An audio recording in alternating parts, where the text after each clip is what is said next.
Le grand direct des médias sur Europe 1 avec Thomas Joubert. Après plusieurs années d'absence, Renaud a fait son grand retour en avril dernier avec son nouvel album et une tournée phénomène. M6 a décidé ce soir de lui consacrer un documentaire intitulé Renaud en plein cœur, diffusé à 21h. Alors on a déjà vu beaucoup de documentaires et d'émissions consacrées à Renaud, mais celui-ci est vraiment exceptionnel. On en parle tout de suite avec Didier Varro, le réalisateur. Bonjour Didier. Bonjour Thomas, bonjour Julie. Bonjour. Il est exceptionnel car il est très bouleversant. Renaud se livre devant votre caméra comme jamais, Didier Varro. Oui, c'est vrai que c'est une belle marque de confiance. Ça n'a pas été sans mal non plus parce que Renaud, comme il le dit très très bien dans le documentaire aujourd'hui, il aime bien être un peu sur la réserve, il aime pas se livrer. Il dit lui-même qu'il est souvent en colère, acariâtre et ça a été assez compliqué d'aller aller à sa rencontre pour essayer d'avoir des confidences qui me paraissaient très importantes. J'avais fait un film effectivement il y a 13 ans, Le Rouge et le Noir, où il se livrait beaucoup et j'avais envie, après cette résurrection incroyable, de refaire le point avec lui, alors que tous les soirs, il y a entre 10 et 15 000 personnes qui ont rendez-vous avec son répertoire et avec sa nouvelle vitalité. Donc je trouvais ça important d'avoir ces confidences aujourd'hui. Puis, ultime confiance, il m'a ouvert la porte du cercle premier des intimes. C'est ça, parce que vous avez obtenu des confessions très rares, celle de son frère jumeau, David, de son ex-femme, Dominique, la femme de sa vie. Ouais, c'est vrai que ça a été des moments très émouvants, même à réaliser, de me retrouver face à Dominique, sa gonzesse, qui nous appartient tous un peu grâce à de nombreuses chansons que Renaud a pu écrire tout au long de sa carrière.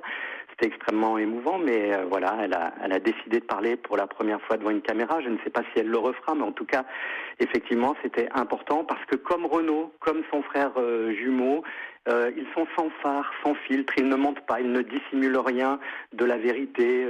Et c'est ça qui est très très fort aujourd'hui, que ce soit chez Renaud quand on l'a face à soi ou dans ce cercle, encore une fois, des intimes, c'est que il parle avec une sincérité qui est parfois confondante, quoi, comme s'il n'y avait rien à dissimuler, mais en même temps avec cette extrême pudeur qui est celle aussi qui caractérise cette famille de protestants. Le mot protestant est souvent prononcé par Dominique et par Renaud. C'est vrai qu'il y a une vraie pudeur chez ces gens-là et on l'entend, elle est perceptible même dans les confessions les plus fortes.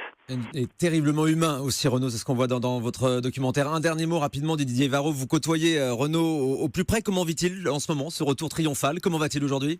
Je dirais que dès qu'il est sur scène, il est magnifiquement en forme.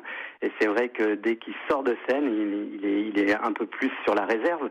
Mais comme il a rendez-vous tous les soirs en ce moment avec ce public et encore toute l'année 2017, on peut parier que Renaud va garder cette vitalité et cette énergie qui est nécessaire pour la création. Et d'ailleurs, il nous l'a reconfirmé. Il est en train de mettre la touche finale à un album pour enfants qui sortira à la fin de l'année 2017. Bien. Donc c'est un Renaud toujours créatif. C'est toujours debout, mais c'est toujours créatif et c'est tant mieux. Toujours debout. Merci beaucoup Didier Varro. On regarde votre documentaire Renaud en plein cœur ce soir à 21h sur M6. C'est notre conseil TV du jour et ce sera aussi l'occasion de retrouver les plus belles chansons de Renaud. Lola,